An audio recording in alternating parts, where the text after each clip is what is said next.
नमस्कार दोस्तों, online classes में आपका स्वागत है। उत्तराखंड के इतिहास में हमने इससे पहले चंद्रवंश देखा था। चंद्रवंश को ही आगे बढ़ाते हुए हम नेक्स्ट चंद्र को देखते हैं, लक्ष्मी चंद। लक्ष्मी चंद जो थे, वो 46वें राजा थे, 46वें राजा, ठीक है? और चंदों की वंशावली में इन्हें लक्ष्मी चंद कहा जाता है, ठीक है? चंदों की वंशावली में इन्हें क्या कहते हैं हम? लक्ष्मी चंद कहते हैं, ठीक? और मानवोदय काव्य में इन्हें लक्ष्मण चंद कहा जाता है। मानवोदय काव्य में इन्हें क्या कहा जाता है? लक्ष्मण चंद कहा जाता है, ठीक है? और भूनाकोट ताम्रपत्र में इन्हें लक्ष्मण चंद कहा गया है। तो भूनाकोट ताम्रपत्र में इन्हें क्या कहा गया है? लक्ष्मण चंद कहा गया है। अलग-अलग काव्यों में इनका अलग-अलग नाम से इन्हें सुशोभित किया गया है। जैसे चंद्रवंशावली में लक्ष्मी चंद, मानवोदय काव्य में लक्ष्मण चंद, भूनाकोट ताम्रपत्र में इन्हें लक्ष्मण चंद्र कहा जा गया है, ठीक है? और लक्ष्मण चंद जो थे, इन्होंने पुराने मंदिरों का जीर्णोद्धार कराया, यानी कि जो मंदिर आपके जर्जर अवस्था में थे और जो बहुत पुराने थे, जिनकी कंडीशन बहुत खराब हो गई थी, उनका इन्होंने क्या किया? पुनः से जीर्णोद्धार कराया। इन्होंने बागेश्वर के बागनाथ मंदिर का भी क्या कराया था? जीर्णोद्धार कराया था 1602 ईस्वी में। कब? 1602 ईस्वी में, ठीक है? पुराने मंदिरों का पुनः जीर्णोद्धार किसने कराया था? लक्ष्मी चंद ने, ठीक है? और अब इनके शासनकाल में 2 न्यायालय स्थापित किए गए, ठीक है? कितने न्यायालय स्थापित किए गए? 2 न्यायालय। तो कभी क्वेश्चन पूछा जा सकता है कि किसके शासनकाल में 2 न्यायालय की स्थापित किए गए थे? तो लक्ष्मी चंद के शासनकाल में, ठीक है? और इन्होंने गढ़वाल शासक मानसा पर 8 बार आक्रमण किए, यानी कि गढ़वाल के शासक उनके समकालीन लक्ष्मी चंद के समकालीन कौन थे? मानसा।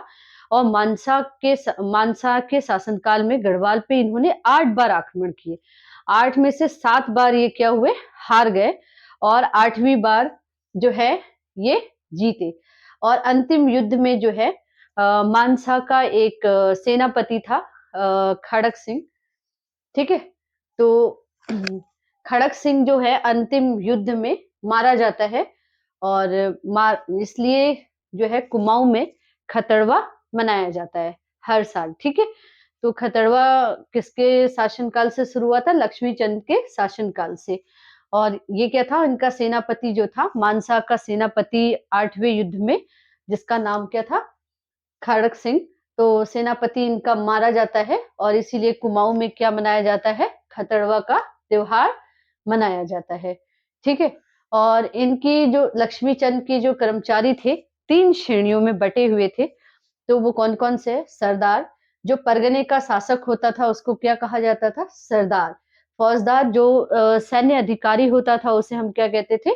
फौजदार। और नेगी, नेगी देखिए नाम से ही पता चल रहा है कि नेक लेने वाला, यानी कि जो नेक या दस्तूर लेते थे, दस्तूर या नेक लेने वाला, यानी कि अनाज के रूप में जो नेक लिया जाता था या जो कर लिया जाता था, उसको हमने क्या कहा? नेगी, ठीक है? नाम से ही पता चल रहा है नेक या दस्तूर लेने वाला क्या होगा? नेगी, ठीक है? और लक्ष्मी चंद को लखुली बिराली भी कहा जाता है। लखुली बिराली का मतलब होता है डरपोक शासक। देखिए क्योंकि इसने गढ़वाल के शासक पर 8 बार आक्रमण किया, जिसमें ये बार-बार आक्रमण करता गया और हारता गया। 7 बार ये हारा, 8वीं बार ये युद्ध जीता है। तो इसीलिए इसे क्या कहा जाता है? डरपोक आदमी। लखुली बिराली का मतलब होता है डरपोक आदमी, ठीक है? अब देखिए नेक्स्ट शो आता है विजय चंद। जो इम्पोर्टेंट होंगे उन्हें हम देखते जाएँगे।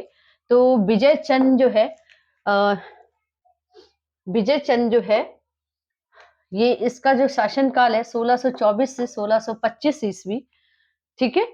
और बसु पुरोहित को चंपावत में पंचोली नामक व्यक्ति को जमीन इसने क्या की थी? दान की थी, ठीक है?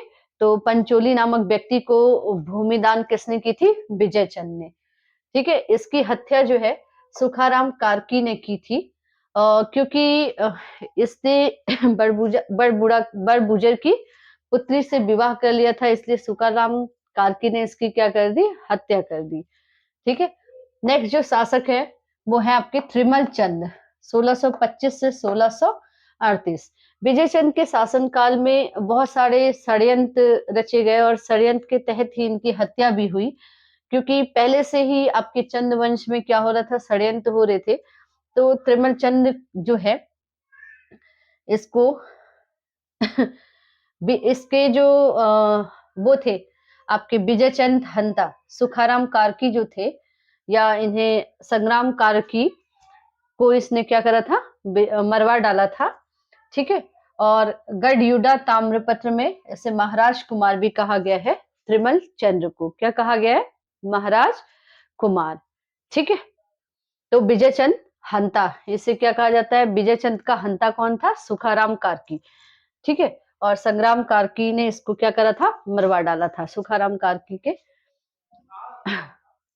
या संग्राम कार्की ने किसको मरवा दिया था, विजय चंद को, इसीलिए इसे विजय चंद का हंता भी कहा जाता है। ठीक है, देख लीजिए इतना।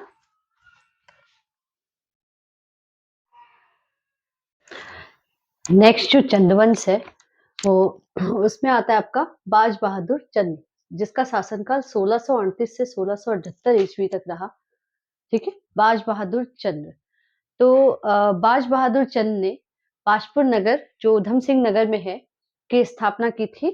बाज बहादुर चंद ने किसकी स्थापना की थी, पाशपुर नगर की, जो कहाँ है, उधम सिंह नगर में है। और इसने जो है तिब्बती आक्रमण जो उस टाइम पे होते थे उसका जो है सफलतापूर्वक क्या किया था, सामना किया था। ठीक है। इसके शासनकाल में नौलखिया माल या 84 माल, जिसे तराई में कटेहरी राजपूतों ने अधिकार कर लिया था। इसके शासनकाल में नौलखिया माल या 84 माल तराई में, जिसे कटेहरी राजपूतों ने क्या कर लिया था, इस पे अधिकार कर लिया था। और कटेहरी राजपूतों का सीधा संबंध किसके साथ था, आपके शाहजहां के साथ। तो बाज बहादुर जो था वो मुगल बादशाह शाहजहां से मिलने के लिए गया था। ठीक है, शाहजहां के दरबार में गया और शाहजहां के दरबार में शाहजहां से जाके मिला, जिसके कहने पे, शाहजहां के कहने पे कटेहरी ने जो है बाज बहादुर को आपका तराई क्षेत्र या 84 माल क्षेत्र जो है वो वापस कर दिया था। ठीक है। इसका एक कर्मचारी था, बाज बहादुर का एक कर्मचारी था काशीनाथ, जिसने काशीपुर शहर की स्थापना की थी, जो कहाँ पे है आपके, ये भी उधम सिंह नगर में है।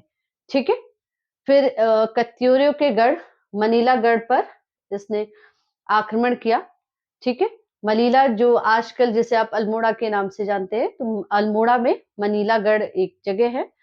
तो कत्यूरियों के गढ़ मनीला गढ़ पर इसने आक्रमण किया था। ठीक है। और कैलाश मानसरोवर यात्रियों को इसने गूढ़ भूमि दान में दी थी। कैलाश मानसरोवर जो यात्री थे उसको उन्होंने क्या करी थी, गूढ़ भूमि दान में दी थी। थल पिथौरागढ़ स्थित हथियार देवाल मंदिर का क्या कराया था, इसने निर्माण कराया था, जो कहाँ पे स्थित है, आपके पिथौरागढ़ में स्थित है। एक दिन के बेगार से अधिक लिए जाने पर इसने क्या कर दिया था, प्रतिबंध कर दिया था। और ऐसा बेगार पर पहला ऐतिहासिक कर जो था ये किसने बंद किया था, आपके बाज बहादुर ने। ठीक है। भोटियों और तिब्बती पर इसने क्या लगाया था, सिरती कर लगाया था। जो भी भोटिया या तिब्बती थे उन पे कौन सा कर लगाया था, सिरती कर। तो क्वेश्चन पूछा जा सकता है सिरती कर किसके शासनकाल में लगाया गया था, तो बाज बहादुर के शासनकाल में सिरती कर लगाया गया था। अब बाज बहादुर ने अलग अलग डिपार्टमेंट जो थे डिस्ट्रीब्यूट किए थे, जो उनके शासनकाल में प्रमुख पद थे वो था पनेरू। पनेरू का मतलब होता है पानी भरने वाला। ठीक है, पनेरू का मतलब क्या होता है, पानी भरने वाला। फिर थे फुलेरिया, फल लाने वाला। मटपाल, मंदिरों की रक्षा करने वाला। हरबोला, जो राज परिवार को जगाने वाला। ठीक है। तो इसके शासनकाल में बाज बहादुर के चंद के शासनकाल में कुछ प्रमुख पद थे, जैसे पनेरू जो था वो पानी भरने वाला, फुलोरिया जो था वो फल लाने वाला, मटपाल जो था मंदिरों की रक्षा करने वाला, और हरबोला जो होता था वो राज परिवार को जगाने का काम करता था। इसके बाद जो नेक्स्ट शासन आए बाज बहादुर के बाद आए उद्योग चंद। उद्योग चंद का जो शासन काल है 1678 से 1698। और उद्योग चंद था वो बाज बहादुर का ज्येष्ठ पुत्र यानी कि सबसे बड़ा पुत्र था। और पिथौरागढ़ से प्राप्त ताम्रपत्र जो 1679 ईस्वी में उल्लेख है कि बीमार माँ को जो इनकी बीमार माँ थी, उनका जो इलाज था वो किसने करा था? राजवैद्य भरत जोशी ने। और उनकी उद्योग चंद की माँ का इलाज करने के कारण वैद्य को जो है इन्होंने भूमि क्या कर दी थी? दान में दे दी थी। ठीक है? भूमि दान किसने दी थी? उद्योग चंद ने। किसको दी थी? राजवैद्य भरत जोशी को। ठीक है? और किस लिए? उनकी माँ की बीमारी को ठीक करने के लिए। ठीक है? और भारती चंद के बाद पहला ऐसा शासक था जिसने डोटी नरेश से संघर्ष किया। और उस समय डोटी नरेश जो था इनका समकालीन डोटी नरेश जिसका नाम देवपाल था। ठीक है? डोटी अभियान में देखिए डोटी नरेश उद्योग चंद ने डोटी नरेश से अ, काली डोटी नरेश ने काली कुमाऊं पर क्या कर लिया था? अधिकार कर लिया था। उद्योग चंद ने डोटी की ग्रीष्मकालीन राजधानी अजमेरगढ़ पर 1683 में क्या कर लिया था? अधिकार कर लिया था। उद्योगचंद ने डोटी नरेश की शीतकालीन राजधानी जुराइल दिपाइल पर अधिकार कर लिया था। कब? जुराइल दिपाइल पर 1696 ईस्वी में। कब अधिकार कर लिया था? 1696 ईस्वी में। अब उद्योगचंद व डोटी नरेश के मध्य जो है जो भी युद्ध हुआ, जैसे डोटी अभियान में जो भी युद्ध हुआ उद्योग चंद और डोटी नरेश के बीच में, तो इसमें उद्योग चंद का जो सेनापति था शिरोमणि जोशी, वो मारा जाता है। ठीक है? क्या हो जाता है? वो मारा जाता है। तो ये देख लीजिए।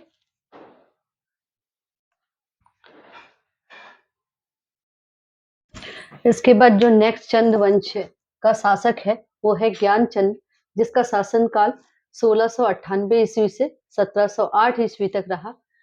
इसने बाधानगढ़ पर आक्रमण करके नंदा देवी की जो स्वर्ण प्रतिमा थी वो अपने साथ ले गया और अल्मोड़ा में स्थापित की। कब? 1699 ईस्वी में। ठीक है? तो इसने क्या करा था? ज्ञानचंद ने बाधानगढ़ पर आक्रमण करके नंदा देवी की मूर्ति वहां से ले गया और कहाँ स्थापित कर दी इसने? तो अल्मोड़ा में। ठीक है? गढ़वाल का शासक फतेहपति शाह जो था इसका समकालीन था और इसने जो है पुनः डोटी डोटी पर इसने क्या कर दिया था? आक्रमण कर दिया था। ज्ञानचंद्र के बाद जो नेक्स्ट चंद शासक था वो था जगत चंद, जिसका शासनकाल 1708 ईस्वी से 1720 ईस्वी तक रहा। ये जो था जगत चंद कुशल एवं लोकप्रिय शासक था। कैसा शासक था? कुशल एवं लोकप्रिय। और इसके शासनकाल को कुमाऊं का स्वर्ण शासनकाल भी कहा जाता है, स्वर्ण युग या स्वर्ण काल भी कहा जाता है। इसके शासनकाल को कुमाऊं का स्वर्ण काल कहा जाता है। ठीक है? जगत चंद के शासनकाल को कुमाऊं का स्वर्ण काल। ठीक है? जो जगत चंद का समकालीन जो नरेश था कौन था? फतेह शाह। कौन था? फतेह शाह। और जगत चंद ने गढ़वाल के लोहबाग तथा बाधानगढ़ पर अधिकार किया था। उसके बाद इसने श्रीनगर पे भी चढ़ाई कर दी थी। जगत चंद्र का समकालीन राजा कौन था? फतेह शाह। और जगत चंद ने गढ़वाल के लोहबागगढ़ और बाधानगढ़ पर भी अधिकार किया और इन दोनों पर अधिकार करने के बाद उसने श्रीनगर पे चढ़ाई कर ली और बाद में श्रीनगर पर भी क्या कर लिया? अधिकार कर लिया। ये मुगल बादशाह बाज बहादुर से भेंट करने के लिए गया था। जगत चंद्र की जो मृत्यु थी वो चेचक के कारण हुई थी। ठीक है? नेक्स्ट जो चंद्र शासक था वो कौन था? देवी चंद, जिसका शासनकाल 1720 से 1726 ईस्वी था। इसे कुमाऊं के राजा विक्रमादित्य का उपाधि दी गई है। ठीक है? और कुछ इतिहासकारों ने इसे कुमाऊं का मोहम्मद तुगलक भी कहा है। और देवी चंद्र था वो जगत चंद्र का क्या था? पुत्र था। ठीक है? इसके बाद जो नेक्स्ट शासक आता है वो कौन आता है? अजीत चंद, 1726 से 1729 ईस्वी तक इसका शासनकाल रहा। और इसके समय में मणिक मान या गैड़ा व पूरनमल के द्वारा प्रशासन जो है वो चलाया गया था। किसके द्वारा? मणिकमान, गैड़ा व पूरनमल के द्वारा इसका प्रशासन जो है चलाया गया था। ठीक है? तो आज के लिए इतना ही। धन्यवाद।